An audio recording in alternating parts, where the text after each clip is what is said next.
So we have Renee Berthelette and Claire Townsend, who are part of a painting duo. Hi, everybody. You're joining us from New York. Yeah, separate apartments. Separate apartments because of COVID, you know. Queens in Brooklyn. Well, we really appreciate you taking the time to join us and contending with time zones to be here and talking about your work with us. So you guys do these really interesting abstract paintings that are based on environmental goals, basically. They're environmentally influenced, I should say. Definitely, yeah. I mean, right down to the materials. You know, we started this collaboration and we were going to do a traditional gallery opening, but due to COVID, we switched plans and did this live performance where we were. When was the live performance? It was a while ago now. It was in July. In July. Okay. So yeah, that's like the height of the COVID situation. So no gallery. Yeah. So, yeah, that makes sense. Yeah. So we did this live performance where we ended up painting each other's costumes. And so here you can see sort of the before and after, you know, the rehearsal image and after the performance. And oops. Yeah, we had denim jumpsuits that we painted each other's. And then also we had like silk scarves that we were wearing, which you can see a couple of here. We use them around our heads and also as like painting mops to mop up like just the spill from the paint. And so they're really like this nice like long silk scarves that we ended up being able actually to cut up and kind of composition into paintings, which we did the jumpsuits as well. I think we did 8 different paintings from all of the silk scarves. So, and because they were silk, we were finding we're having to find different ways to be able to paint on them. Renee has like some silk painting experience. And so she actually made some frames that we were able to stretch the silk onto to be able to paint on them. So they weren't touching the underneath or taking any of the ink up from anything under below them. So to be clear, the materials that you had from the jumpsuit and then from the scarves, you then took these, cut them into rectangles, stretched them over frames to create the pieces that you're selling now, and then you painted on top of the already painted from the event material. Yeah, so it's almost like a sustainable art project because we reused the costumes, you know. Absolutely. I actually have a little screen share of the silk being stretched. Sure, yeah, let's see that. On. So the silk has to be stretched because of the nature of the material. Yeah, basically the water ends up sort of pooling on the surface and creates these like little patches that are, you know, it's not what you intended. Whereas the denim could be mounted and then painted. The silk really needs to be stretched first and secured with all these pins to the, you know, to the twine that's around the frame, and it needs to be stretched tight. And then we would mount them to the little mini canvases. Some of them are like 4x6, 5x7. But all in all, we ended up with 21 little paintings, each inspired by an individual coral. That one that you saw is Orbicella faviolata, or mountainous star coral. And that was the process video that we just watched. Yeah, exactly. You can tell us a little bit about the painting technique that you used to create. Like, I can see there's a really, like, if you hold it up again, you can see like there's a very distinct pattern. Can you tell us about how you created that? Well, you can like sort of see in the backdrop, you know, we've got these washes, and then for these sort of stronger colors, there's like a little bit of gesso mixed in with the paint. But we also used ink, and we did some spattering techniques, harkening back to. Yeah, also the process is like we end up going back and forth. So we splattered with gesso, and then the next person that took it to paint a little more would paint into the gesso with inks or acrylics. And so you can see some of the gesso, the little spots have like a tint to them, which is where we had the layering of like the slightly translucent acrylic ink over the top of them. Yeah. And yeah, that was our process. Is we would basically kind of go back and forth between them, letting some of the silk dry while the other person took it on and painted a little more on a different one, and then go back and forth that way. So it's almost like a paint conversation that you guys are having back and forth as you go through each of the steps. Definitely. Absolutely. It's hard to collaborate in isolation, but Determined to find a way. Yeah, well, that's one of the things about this whole experience is people are coming up with new ways to continue creating under the circumstances, but it's almost like you get new like things out of it. So like the idea of this conversation, like that's really cool and inspiring to see that. Speaking of inspiration, can we hear a little bit Yeah. about, that was not planned. Speaking of inspiration, can we hear a little bit about the coral that influences these paintings? Yeah, so like for me personally, a lot of the inspiration came from like scuba diving. I'm an avid scuba diver, and a lot of the diving schools now are starting to develop their own nurseries, just because of like the nature of the coral being so endangered. Like putting some money into diving schools, they're trying to put it back into helping more coral grow and regenerate more coral. So there's like the coral is like thousands of years old. 5,000 I think is the typical number for like black coral, and in the space of 100 years I think we're gonna like lose almost half of it. So so they basically would tell us a little bit about endangered coral as part of that process, taking us down to the nurseries. And then so when we decided to do this project, I actually looked at the red list, the IUCN red list, which is a list of species all across the world that are threatened, endangered, or vulnerable. And so we chose the 21 corals just from that list. And one of the ones I like really responded to, and that is Peckyceras rugosa, which is called castle coral. That's kind of its colloquial name. And I used to live in Singapore, so that was kind of close to my heart, in that there's a lot of coastal coral very near to Singapore and the islands all around it. That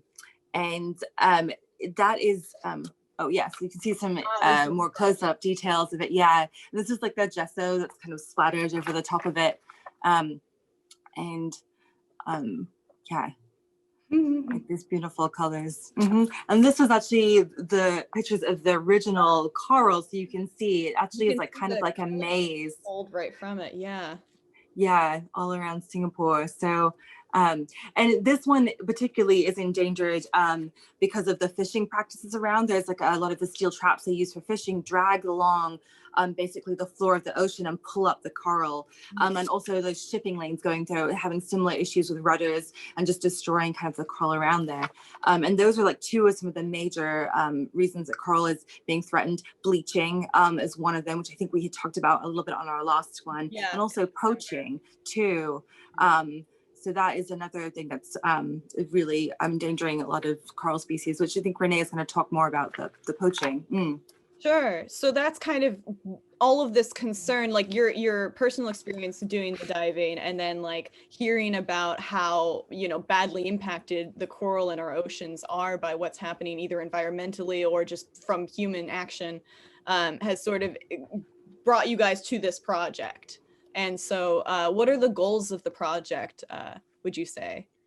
We really wanted to raise awareness about this issue that's really close to both of our hearts. We both have a deep affection for the ocean, and so like 70% of the Earth's oxygen is created by marine plants, and these marine plants live in coral reefs, which are like really susceptible to, you know, the global warming process, but also, like Claire said, like poaching and habitat degradation by humans. There's this black market for black coral, which black coral market, which is kind of wild because it's an endangered species and it doesn't make particularly strong jewelry. It's actually really brittle, and so the black coral was actually the inspiration for one of my favorite paintings, Parenthipathes. Oh yeah. And I feel like it really, you know, shows the color palette that we used a lot, the teals and the sort of mauve, which doesn't show up great in my apartment because it's a little yellow in here, but I do have some detail shots of that one. Great, let's see 'em. Yeah. I love the detail of, there's kind of like a spidery detail on there that looks like it actually is a piece of coral that we're looking at. Definitely. This one came out like a little bit more literal, I feel, than some of the others that tend to be like really, really abstract. This one to me is one of the more literal coral pieces. Yeah. Can we But bring they the last slide back for just a second? Oh, sure. Sorry, I feel like we didn't get to see it very well. Oh yeah.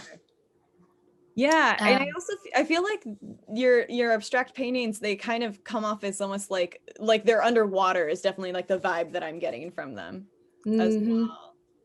Yeah, a lot of really soft washes, and sort of, you know, this aquatic kind of nature to it, that like the bubbles and the airiness of it, and it's something that Claire and I sort of happily struggle with, is we each have these very different painting techniques that we, you know, try to incorporate together. She tends to do these really beautiful washes, and I tend to go in a little hard and heavy with like a lot of paint. Right.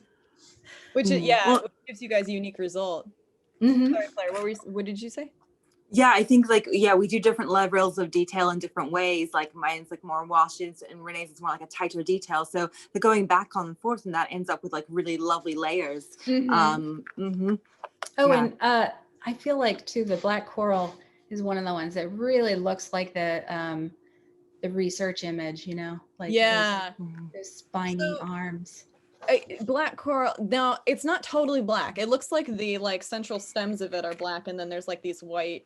Am I right in what I've interpreted from the photograph? Yes, it's not actually black. I believe it's actually deep browns and purples in real life. It's like darker than most coral, so that's probably how it gets its name, I would assume. Lovely. Well, thank you.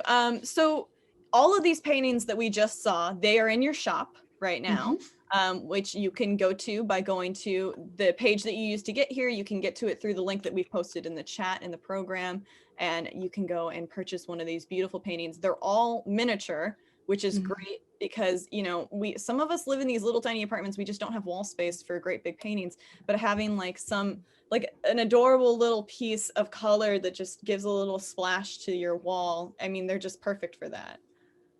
Apartment sized art. And you know, they're pretty affordable. I think they're the least expensive one we have right now is like 38 or 42 or something. And I think the highest is 65. Perfect for holiday gifts. It's right in that. Yeah. Awesome. Well, thank you both for joining us. This was a beautiful little presentation. I loved seeing the inspiration and going into more detail with these pieces. So we did another. Thank you. Yeah, thank you. We did another video for our September event that you can go and find on our YouTube page, and go and find their video there if you'd like to hear more about their project. What's the name of the project again, Renee? Aqueous Isolations. Aqueous Isolations. There you go. I'm always nervous about pronouncing aqueous because I'm like, I gotta hear it first. It's these aqueous. They're very intimidating. Yeah, all these corals have these crazy Latin names, and we ended up sort of adopting them more to the common names, you know, mountainous star and mountainous star coral, black coral, things that every regular human can pronounce. Right. So much, Renee. I really appreciate you being here. And thank you. You've already vanished, but I still appreciate you. Hey, thanks for watching. For more videos like this, go to the link here. And to support us, you can join the Patreon by going to the link below.